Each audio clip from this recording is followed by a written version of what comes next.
ఒక్కసారైనా ఒక్క రూపాయి అయినా చందా ఇచ్చానా? లేదమ్మా. మరి ఇవ్వనని తెలిసి ఎందుకొచ్చారా? ప్రసాదం ఇవ్వలేదని గుడికి, పర్సెంటేజ్ రాలేదని బడికి వెళ్ళడం మానేస్తామా అమ్మా? లేదు. ఇది అంతేనమ్మా. నీ పెళ్ళైన కొత్తలో చందా కోసం మా తాత వచ్చేవాడంట, మీరు ఇవ్వలే. మీ పిల్లలు పుట్టాక మా నాన్న వచ్చాడు, అయినా ఇవ్వలే. మీ మనవాళ్ళు పుట్టాక నేను వస్తున్నాను, అయినా ఇవ్వట్లేదు. కనీసం నాకు మనవాళ్ళు పుట్టేలోపైనా ఒక్కసారి చందా తీసుకోవాలని నా చిన్న కోరికమ్మా.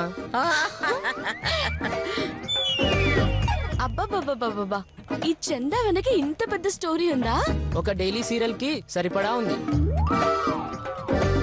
మా తాత పోతూ పోతూ ఒక మాట చెప్పాడు, నీకు దమ్ముంటే నువ్వు మగ పుట్టుక పుడితే నీవు నా మనవడు అయితే ఆ అనసూయమ్మ చేత్తో ఓ 10 రూపాయల చందా తీసుకురా, నా ఆత్మ శాంతిస్తుంది అని. దాన్ని బట్టి అర్థం చేసుకోవాలి ఈమె దగ్గర చందా తీసుకోవాలని ఎంత ట్రై చేస్తున్నానో. పాపం, నీ కోరిక ఈ జన్మలో తీరుతుందంటావా? ఇంకో 100 జన్మలు ఎత్తినా కూడా తీరదు. వెళ్ళండి వెళ్ళండి. ఈ సంవత్సరం కూడా వేస్ట్ అయిపోయిందిరా. అదృష్టం బాగుంటే వచ్చే సంవత్సరం ట్రై చేద్దాం. పదండ్రా. పదండి. పాపం చిన్న పిల్లలు అత్తయ్య గారు, పైగా వినాయకుడు చందా ఎంతో కొంతిస్తే పుణ్యం వచ్చేది కదా. చాలే, ఉపయోగం లేని పుణ్యం మనకెందుకమ్మా? ఆ పుణ్యం వల్ల పైసా లాభం. లాభం. ఒక్క నిమిషం ఆగండి, వస్తున్నాను. ఏంటి? మా కోడలు చెప్పిందిరా, చందా ఇస్తే పుణ్యం వస్తుందని. ఆగండ్రా, చిల్లర కోసం మా పెద్ద అబ్బాయి బయటికెళ్ళాడు, వాడు రాగానే ఇస్తాను. అలాగే అమ్మా. రండి. అమ్మ మధు, నువ్వు లోపలికెళ్ళి అందరికి ఒక గ్లాస్ నీళ్లు తీసుకురా. అలాగే అత్తయ్య గారు.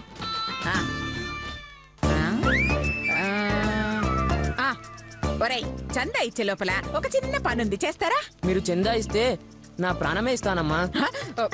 చిన్న పని చేయలేనా? చెప్పండమ్మా. అరే, వాడితో బూజు దులిపించు, వీడితో సామాన్ తుడిపించు, ఈ కర్రోడితో ఇల్లు మొత్తం తుడిపించు. నువ్వెళ్ళి పత్రి తీసుకొనిరా. అలాగేనమ్మా. ఒరేయ్, అమ్మ చెప్పిందంతా గుర్తుందిగా, నువ్వెళ్ళి ఆ పత్రి తీసుకురా. అలాగే. నువ్వురా. మీరిద్దరు లోపలికి రండి, మీరిద్దరు బయట పనులు చేయండి. ఒరేయ్, నువ్వు రారా లోపలికి. పదండి పదండి.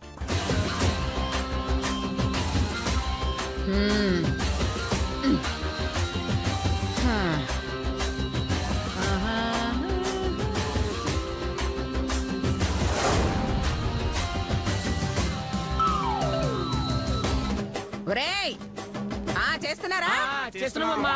అయ్యో, అదేంట్రా మీరు పనులు చేస్తున్నారు? ఖాళీగా ఉండడం ఎందుకు, ఏదో ఒకటి నేర్చుకుంటామంటే. బూజు దులపడం, ఇల్లు తొడవడం నేనే నేర్చుకోమన్నానమ్మా. ఇదేంటి నేర్చుకోమన్నావా? ఏదో తేడా కొడుతుంది. సర్లే, మనకు చందా ముఖ్యం. అవునవునవును, పిల్లలతో పనులు చేయించడం పాపం అత్తయ్య గారు. నిజమే, పని చేయించడం వల్ల నాకు పాపం వస్తుంది, కానీ పని చేయడం వల్ల వాళ్ళకు పుణ్యం వస్తుంది కదమ్మా. ఆ పసివాళ్లకు పుణ్యం రావడం కోసం నేనెంత పెద్ద పాపమైనా చేస్తాను. అమ్మ దుర్మార్గురాలా, నువ్వు బాగుపడవే. బాబు, మీరిక్కడే ఉంటే మిగతా చోట్ల ఎలా తిరుగుతారు? వెళ్ళండి.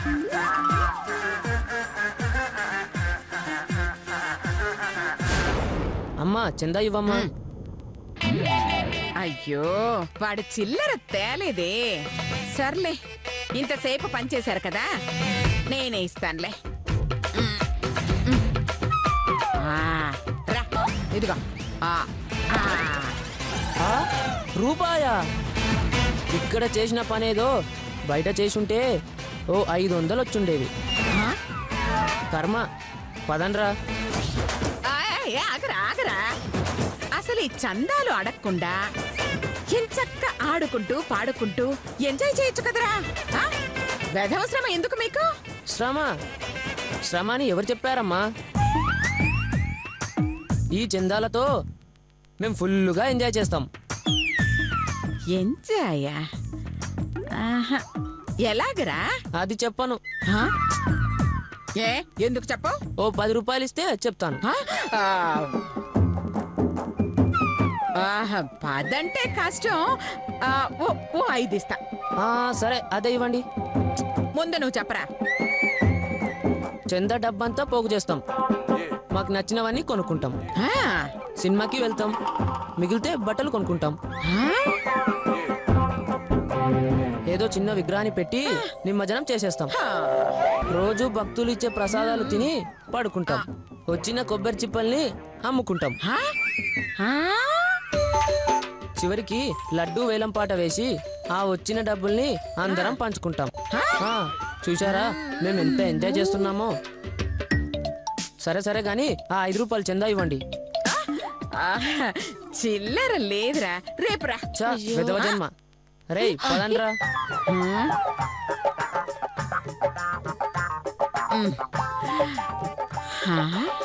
గణేష్ చందా వల్ల ఇన్ని లాభాలున్నాయా?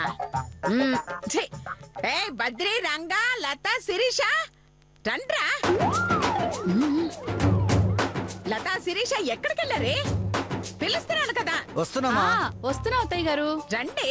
ఏంటమ్మా ఏంటి పిలిచావు? కూర్చో. పిలవలేదు చైతు, చెవి తగిన గొర్రెలాగా అరిచారు. నువ్వలా గొర్రె బర్రే అన్నా నాకు కోపం రావడం లేదమ్మా.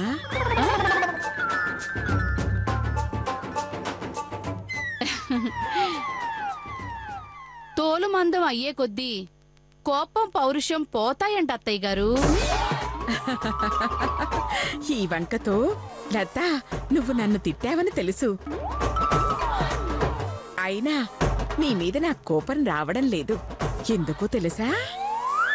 పాపానికి పుణ్యానికి తేడా తెలుసుకున్నాను. ఆ పుణ్యాన్ని వడ్డీలా పెంచుకోవాలనుకుంటున్నాను. పుణ్యమా? ఆగరా శిరీష, ఒక్కసారి దాన్ని లాగి ఒకటి పీకు.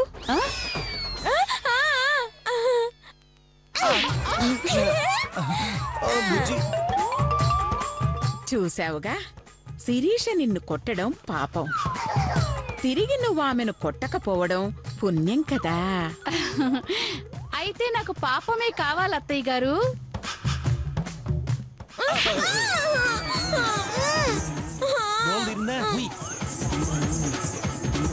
నాకు పాపమే కావాలి. చాలు చాలు చాలు, ఇక ఆపండి. పుణ్యాన్ని పెంచుకుంటారని నేను చెప్తుంటే పాపాన్ని పెంచుకుంటున్నారేంటి? పుణ్యం గురించి చెప్పాలంటే పుణ్యాత్ములై ఉండాలి అత్తయ్య గారు. మీలాంటి వాళ్ళు చెప్తే పాపమే ఫలితంగా వస్తుంది. అవునవునా? అమ్మ మధు, పాపాలని పాపికొండల సైజులో పెంచారు వీళ్ళు. ఈ పాపాత్ములని ఒక్క రోజులోనో ఒక్క మాటతోనే మార్చటం ఆ శంకరుడు వల్లే కాలేదు. ఈ అనసూయ వల్ల ఏమవుతుందమ్మా? అమ్మా ఇప్పుడు ఏం చేయాలో అది చెప్పమ్మా. చెప్పారుగా, పాపాలు చేసైనా పుణ్యాన్ని పెంచుకోమంటున్నారు. అవును నాయనా. కాదు నాయనా, పుణ్యం కోసం దైవసేవ చెయ్యమంటున్నాను. ఆల్రెడీ రోజు నీకు చేస్తానే ఉన్నాం కదమ్మా. ఓవర్గా మాట్లాడితే వాత పెట్టేస్తాను నాయనా. ఏం చేయాలో చెప్పమ్మా. వినాయక చవితి రాబోతోంది నాయనా, మనమంతా ఆయన సేవ చేసుకుందాం. తప్పకుండా అత్తయ్య గారు, మీరేం చేయమంటే అది చేస్తాం. అమ్మా మేమేం చేయాలో చెప్పు చాలు. మీ డబ్బులతో పందిరి వేయాలి. మీ అమ్మగారి డబ్బులతో విగ్రహం తేవాలి. మీ అన్నయ్య డబ్బులతో అన్నదానం చేయాలి.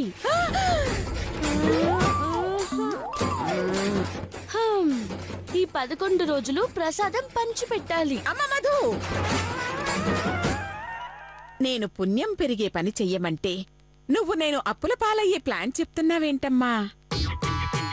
చూడండి మై డియర్ కొడుకులు అండ్ కోడళ్ళు, రేపటి నుంచి మనందరం ఇంటింటికి తిరిగి చందాలు వసూలు చేస్తాం. ఇలాగా మన దగ్గర అప్పు తీసుకున్న వాళ్ళ దగ్గర అన్నదానానికి బియ్యం అడుగుతాం. వడ్డీలు కట్టని వాళ్లతో ఉచితంగా వంటలు చేయిస్తాం. పందిట్లోకి వచ్చే వాళ్ళకి 10 రూపాయల టికెట్ పెడతాం. బయటికి వెళ్ళాలంటే 100 రూపాయల టికెట్ పెడతాం. ఇలా వసూలు చేసిన డబ్బులతో వినాయకుడికి ఒక గుడి కట్టించి నిత్య పూజలు చేయిస్తారు. అంతేగా అత్తయ్య గారు? అంటే ఇలా ఒక 50 ఏళ్లు వసూలు చేసిన తర్వాత తప్పకుండా కడతానమ్మా. అమ్మా ఇప్పుడు ఈ పూజలు పుణ్యాలు మనకెందుకమ్మా? మనకి డబ్బెంత మిగులుతుంది అది చెప్పు, వెంటనే చేసేస్తాం. ఆహాహా బాబు, చైతన్య బాబు, మీ మదర్ గారి ముద్దనష్టపు ప్లాన్, అత్తయ్య గారి ప్లాన్ అదేనండి. అంటే ఇలాంటి పనులు చేయడం వల్ల పుణ్యం కాస్త పురుషార్థం కాస్త దక్కుతాయి అంటారు. అంటే పుణ్యం మీకు, అర్థం అత్తయ్య గారికి. అర్థం కాలా? చెప్పింది అర్థమైంది కదా? లేదమ్మా, నిజంగా అర్థం కాలా. అయ్యో ఒరే పిచ్చి, చూడు నాయనా, ఆ వచ్చిన చందా డబ్బులన్నీ నా అకౌంట్ లో వేస్తాను. జనానికి తెలిస్తే బాగా చితక్కొట్టి మిమ్మల్ని హాస్పిటల్లో వేస్తారు అత్తయ్య గారు. తెలిసినప్పుడు చూద్దాం మధుమతి గారు. అయ్యో కరెక్ట్ గా చెప్తున్నావు నాన్న. అన్నదానానికి వచ్చిన బియ్యం మన గోడౌన్ లో వేస్తాం. ఆ తర్వాత తక్కువ రేట్ కి బయట అమ్మేస్తాం. టికెట్లు అమ్మితే వచ్చిన డబ్బుతో వినాయకుడికి ఓ శాలువా కొని వేస్తాం. మిగతా డబ్బులు మన పేరు వాళ్ళు దాచి పెట్టుకుంటాం. అబ్బబ్బబ్బబ్బా, ఏం ఐడియా అమ్మా. హుండీలో వచ్చే డబ్బులతో చిన్న విగ్రహం కొని మన కొబ్బరి చెట్టు ఆకులతో చిన్న పందిరి వేస్తాం. మన ఇంట్లో చేసే పూజలు ఆపి ఆ పందిట్లో చేస్తాం. మనం వాడే నూనె, మనం వెలిగించే అగరొత్తి కర్పూరంతో ఎంత సంపాదిస్తామన్నమాట. అమ్మా అసలు ఏమన్నా బుర్రా అమ్మా నీది? బుర్ర కాదు, బుర్రద. దేవుడితో పెట్టుకొని బాగుపడ్డ వాళ్ళు లేరండి. పైగా వినాయకుడితో పెట్టుకుంటే వీపు విమానం మొత్తం మోగిపోతుంది. ఆ తర్వాత మీ ఇష్టం. చేయిస్తున్నది పుణ్యకార్యమైనప్పుడు ఆ దేవుడికి కోపం ఎలా వస్తుందమ్మా? పోయేటప్పుడు నేనేమైనా తీసుకెళ్తానా? మన బీరువాలోనే కదా దాచిపెడుతున్నాను. ఆయనకు అవసరమైనప్పుడు ఆయన వచ్చి తీసుకుంటాడు. జై బోలో గణేష్ మహారాజ్ కి జై. జై గణేశ, జై కొడతా గణేశ, అజయమే గుప్పొచ్చు గణేశ. గణేశ గణేశ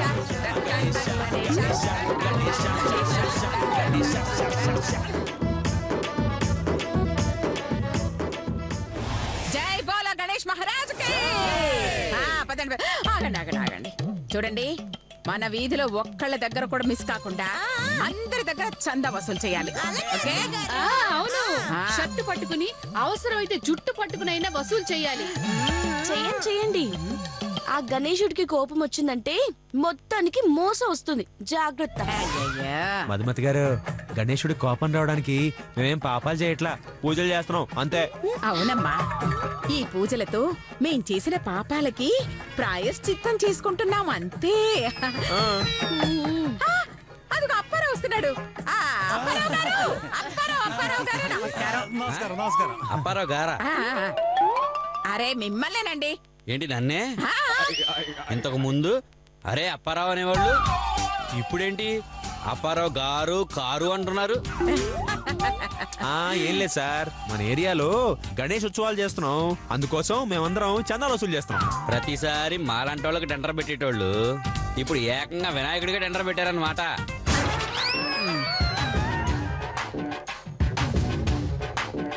చందా లేదు మీ బొందా లేదు వెళ్ళండి. అయ్యో ఈసారి ఎలాంటి స్వార్థం లేకుండా పైసా ఆశించకుండా ఈ పూజలు చేస్తున్నాం. ఆహా కొంచెం మనసు పెద్దది చేసుకుని చందా ఈ హుండీలో వేసుకుంటే ఆవిడ అకౌంట్ లో వేసుకుంటుంది మా అత్తయ్య గారు. అకౌంటా? అదే సార్, దేవుడి అకౌంట్ లో మా అమ్మ మీ పేరు రాసుకుంటుంది. పడగ విప్పిన పావుని పంజాబ్ విప్పిన పుల్లైనా నమ్ముతాను గాని ఈ అనసూయని మాత్రం నేను చచ్చినా నమ్మను. ఇంకొకసారి చందా అన్నారో ఆత్మహత్య చేసుకుని పేపర్లో ఈ పేరు రాస్తాను. ఇది అన్యాయం. వెనకున్న మా పేర్లు కూడా రాయాలి. ఆ రాస్తాంది ఆస్తులు కాదే, ఆత్మహత్య లెటర్ లో పేర్లు. చూడండి అప్పారావు గారు, నాకు ఒకే ఒక్క అవకాశం ఇవ్వండి. ఏ దోచుకోవడానికా? అవునండి. అదే మీ మనసు మీ మనసు. ఆహా మీరు అప్పులిచ్చి దోచుకోగా మనసు ఒక్కటే మిగిలింది. చందలేదు కింద వెళ్ళండి. అత్తయ్య గారు అప్పిగానా? ఇంతకు ముందు అప్పారావు గారు అన్నట్టు గుర్తు. దేవుడికి పైసా కూడా ఇవ్వని వీడికి మర్యాద ఏంటమ్మా? అనవసరంగా టైం వేస్ట్. వెళ్ళ పదండి. జై బోలో గణేష్ మహారాజ్ కి, జై బోలో గణేష్ మహారాజ్ కి.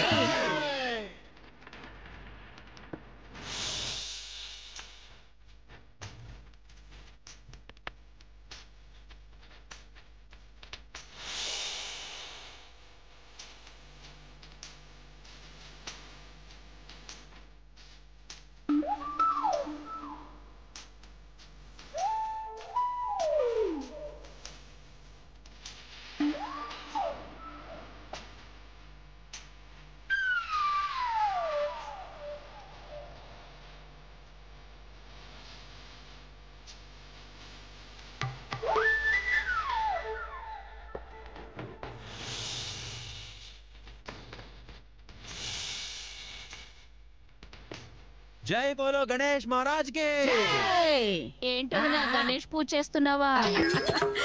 అవునదినా, అందుకోసం చందా ఇవ్వాలా? ఏదో ఓ 10,000 ఇస్తే సర్దుకుంటాను. అలా చేతికొచ్చిందలా సర్దుకుంటారనే మా భయం.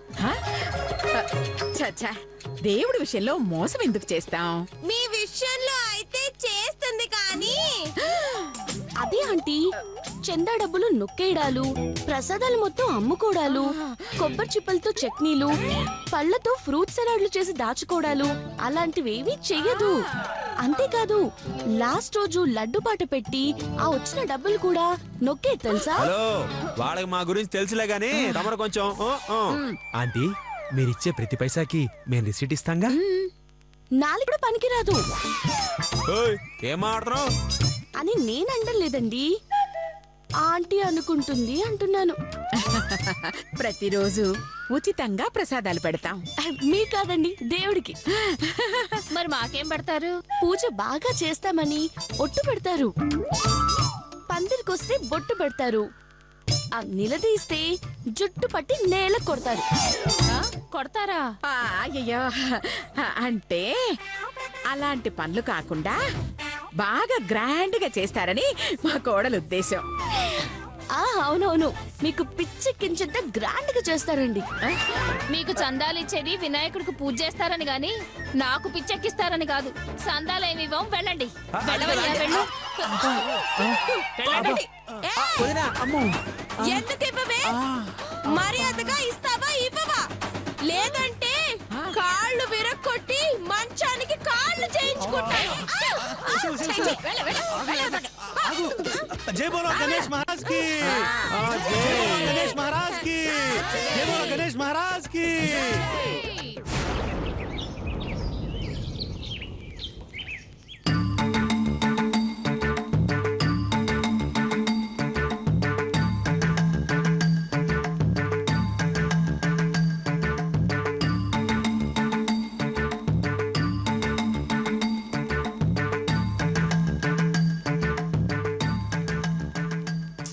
ఇంత కష్టపడి ప్లాన్ చేస్తే ఒక్క పైసా కూడా వసూలు కాలేదు. ఇప్పుడెలా అత్తయ్య గారు?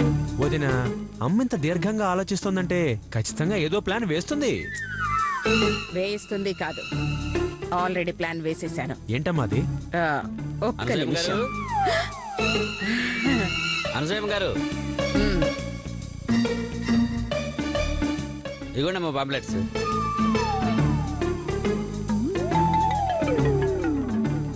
అమ్మా డబ్బులు. డబ్బులా?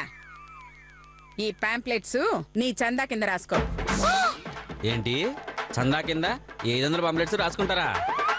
మరి మా ఓనర్కి ఏం చెప్పాలి? వాణ్ణి కూడా ఓ 500 చందా కింద పంపించమని చెప్పు. వెళ్ళు. కర్మ, మీ సంగతి తెలిసి కూడా వచ్చాను చూడండి.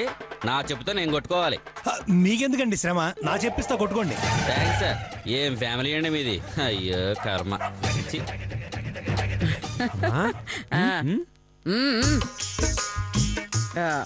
చదవరా.